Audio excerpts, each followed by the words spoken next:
just getting ridiculous. And I seen the first time I ever had to deal with any type of people on drugs, it was my wife and her boyfriend. So, you know, naturally, I came home from work and I started hearing some moaning from my bedroom, and I had to go figure it out what was going on. So I went in there and I said, boom, boom, bam. I shot up in that door like that, and the door flung open. And I seen, guess what I saw?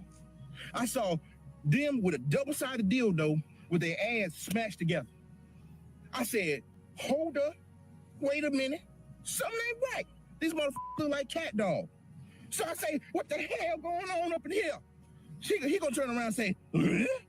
And she gonna say, meow. I said, oh, hell, something got to be wrong. And that's the first time I ever came into contact with what these drugs doing to the community. It's just sad. It's just sad. It's the same thing that when I see, not all black Republicans, but I see a black MAGA person who is carrying Donald Trump's water and they know that he's lying, it is the shortest line to the front.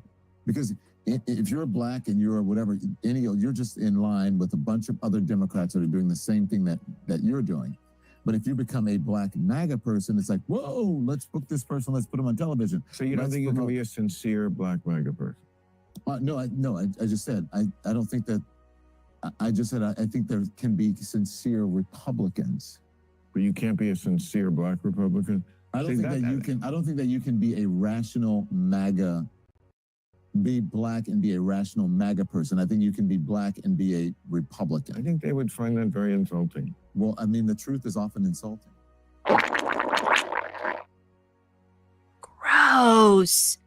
Frankly, no, actually, Kamala Harris does not have my qualifications. I'm a West Point graduate. I served my country in combat as an Apache pilot. I have 3 master's degrees from Cornell University, and I'm the congressman for a white majority district that President Trump would have won by almost 20 points, and I won by 26 points, because literally people are not looking at the color of my skin, they're looking at my qualifications, and our party doesn't play that game. So if you could say something to DL Hughley right now, what would you say?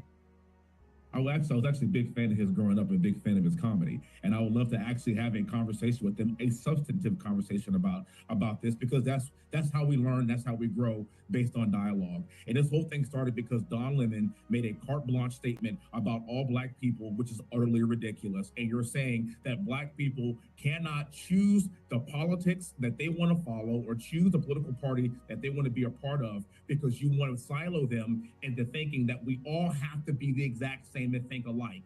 We are not monolithic. We all have different backgrounds. We all come from different places. My military background is my father is a colonel. My sister is a West Point graduate. My brother is a West Point graduate. I grew up in a very conservative home. The left has nothing to offer someone like me based on the way that I grew up. And I'm smart enough to understand that and realize that. And I'm not going to continue to support the left if it doesn't coincide with the way I believe. We now have the right to choose whatever we want, and that's what I would tell DL.